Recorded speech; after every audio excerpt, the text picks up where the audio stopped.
Hello दोस्तों, नमस्कार दोस्तों, स्वागत है आप सभी का online data for study YouTube channel पर। इस वीडियो में हम बात कर रहे हैं एक बड़ी और लेटेस्ट अपडेट के बारे में, जो कि संबंधित है 69,000 शिक्षक भर्ती को लेकर सीएम योगी के माध्यम से एक बड़ा ऐलान यहां पे कर दिया गया है। मुख्यमंत्री योगी आदित्यनाथ के माध्यम से एक बड़ा ऐलान करते हुए यहाँ पे जो जानकारी है वो दी गई है। डिटेल में इस वीडियो के माध्यम से हम बात करेंगे। चैनल को सब्सक्राइब करके बेल आइकन को दबा लें और वीडियो को लाइक कर दें, जिससे कि आपको रियल ऑथेंटिक जानकारी online data for study YouTube channel के माध्यम से मिलती रहे। सीधे शुरुआत करते हैं मुद्दे की और बड़ी अपडेट के बारे में, जो कि संबंधित है सीएम योगी के माध्यम से 69,000 शिक्षक भर्ती के संबंध में किए गए ऐलान के बारे में। सुप्रीम कोर्ट से पहले सीएम योगी के फैसले को लेकर आज सीएम योगी के माध्यम से दी गई जानकारी के मुताबिक बीएड और बीटीसी करने वाले वो तमाम अभ्यर्थी इस बात को कान खोलकर सुन रहे हैं, क्योंकि उन सभी अभ्यर्थियों के साथ साथ ओबीसी और एससी के छात्रों को भी बड़ा झटका लगा है, क्योंकि सरकार के माध्यम से पलटी मार दी गई है। जी हाँ दोस्तों, आप जानते हैं कि उत्तर प्रदेश के अंदर जो भर्तियों को लेकर विवाद हैं बहुत सारे लगे हुए हैं। सरकार ने जब 69,000 शिक्षक भर्ती निकाली थी, उस समय पर इस भर्ती के लिए आवेदन करने वाले 4,10,000 अभ्यर्थियों में से नौकरी तो सिर्फ 70,000 को ही मिलनी थी। बाकी के जो अभ्यर्थी थे वो तो यहाँ पे सिर्फ कंपटीशन के तौर पे सम्मिलित हुए थे। लेकिन 69,000 शिक्षक भर्ती के अंदर जितनी नौकरियां मिली हैं, उतने ही अभ्यर्थी आज की तारीख में चयनित हैं या पास होने के बाद बैठे हुए हैं। अब समस्या ये है कि 69,000 में हुए तरह तरह के घोटालों को लेकर वो परेशान हैं। अब इन घोटालों को लेकर सरकार का क्या मत है, सरकार इस मामले पर क्या कहती है, सरकार की मंशा क्या है, इससे संबंधित एक बड़ी जानकारी यहाँ पर सीएम योगी के माध्यम से जारी की गई है। असल में आप जानते हैं कि 69,000 शिक्षक भर्ती को लेकर मामला सुप्रीम कोर्ट ऑफ इंडिया में लगा हुआ है। सुप्रीम कोर्ट ऑफ इंडिया में लगे हुए मामले के मुताबिक 69,000 के अंदर जो आरक्षण से संबंधित घोटाला हुआ था, उस घोटाले के संबंध में सरकार ने इस बात को कंसीडर किया था कि 6,800 से ज़्यादा पदों पर 69,000 में आरक्षण की विसंगति हुई है। सरकार ने एक नई चयन सूची भी जारी कर दी, ये कहते हुए कि हम इन पदों को भरेंगे और इन अभ्यर्थियों को नौकरी दे देंगे। बाद में दिक्कत ये हुई कि कुछ अभ्यर्थियों ने इसको कोर्ट में चैलेंज कर दिया, ये कहते हुए कि 69,000 में 6,800 का घोटाला नहीं हुआ है, इससे ज़्यादा पदों पर हुआ है। लेकिन अब घोटाला हुआ है या नहीं हुआ है, ये तो एक सवाल बचा नहीं ना।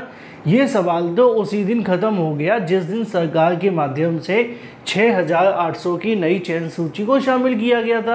अब 69,000 शिक्षक भर्ती को लेकर एक तरफ मामला आरक्षण घोटाले पर सिंगल बेंच से लेकर डबल बेंच होते हुए आप सभी के लिए सुप्रीम कोर्ट में पहुंचा हुआ है। लेकिन इसी बीच सीएम योगी के माध्यम से एक बड़ा ऐलान कर दिया गया। अब ये ऐलान पहले सुन लेते हैं, फिर आते हैं इस मामले पर, क्योंकि सीएम योगी के माध्यम से जो जानकारी दी गई है वो काफ़ी ज़्यादा हैरान कर देने वाली है। ओबीसी और एससी के तमाम अभ्यर्थियों को इस बात को सुनकर झटका लगेगा।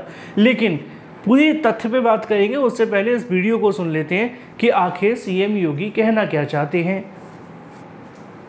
भर्ती की प्रक्रिया में, भर्ती की प्रक्रिया, उसकी पारदर्शिता, उसकी ईमानदारी पर कोई प्रश्न नहीं खड़ा कर सकता है। 69,000 शिक्षकों की भर्ती के बारे में एक बात बार बार आती है, जिसकी चर्चा यहां पे कल श्री संग्राम सिंह यादव जी भी कर रहे थे और अभी श्री पूजा जी भी कर रही थी।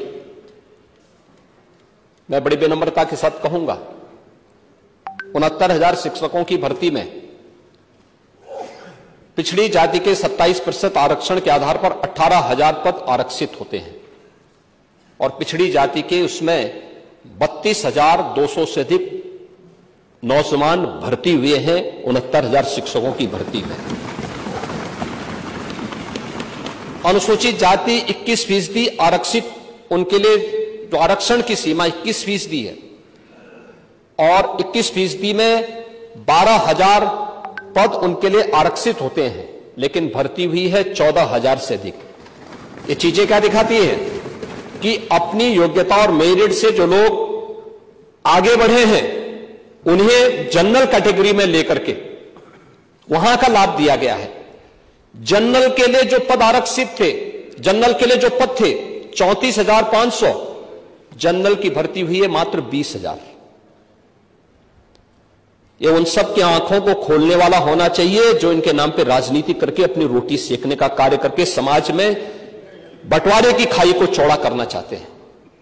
और इसीलिए भर्ती की प्रक्रिया प्रदेश के किसी भी नौजवान के साथ कोई अन्याय न हो।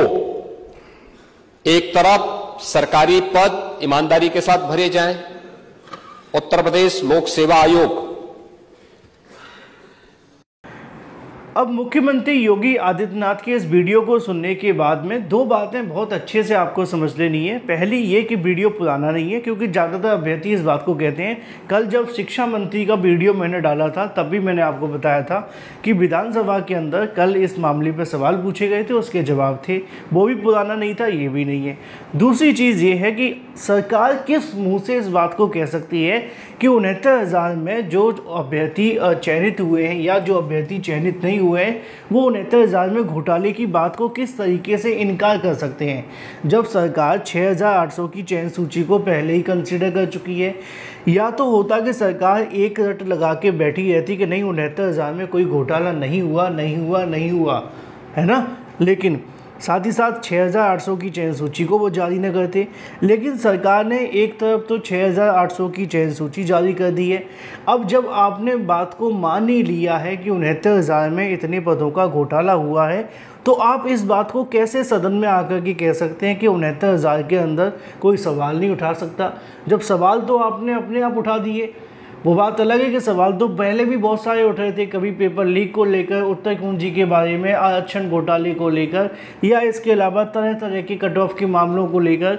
इतने सारे सवाल उठने के बाद भी जब सरकार के माध्यम से इस बात को बाद में कंसीडर कर लिया गया कि इतने पदों पे घोटाला हुआ है, तो अब सरकार इस बात को कैसे कह सकती है कि 69,000 में कोई घोटाला ही नहीं हुआ। तो यहाँ पे बड़ी एक अजीबोगरीब स्थिति बन जाती है सरकार के सामने कि सरकार एक तरफ कहती है कि 69,000 में कोई घोटाला नहीं हुआ, दूसरी तरफ सरकार कहने की 6,800 के कोर्ट के ऑर्डर को मानने के लिए तैयार हो जाती है। डबल बेंच के माध्यम से दिए गए आदेश को भी उन्होंने कंसीडर करने की बात की थी। उन्होंने कहा था कि जो चयनित हैं उनका हम समायोजन करेंगे और जो बाहर हो गए उनको हम नौकरी देंगे। अब सरकार एक तरफ कुछ कहती है, दूसरी तरफ कुछ और कहती है। आगे क्या होगा ये तो किसी को नहीं पता, सुप्रीम कोर्ट में क्या फैसला होगा, लेकिन सरकार ने एक फैसला अवश्य कर दिया है कि 69,000 शिक्षक भर्ती के अंदर कोई घोटाला नहीं हुआ। इस बात को सुनकर के देखा जाए तो बात तो यही लग रही है कि 69,000 के अंदर OBC SC करने वाले अभ्यर्थियों को शायद ही नौकरी मिलेगी।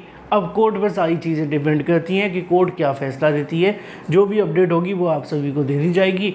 संभावित तौर पर कल इसकी सुनवाई होगी, उसकी जानकारी मैं आप सभी को सुबह तक के वीडियो के माध्यम से दे दूंगा। Thank you for watching this video.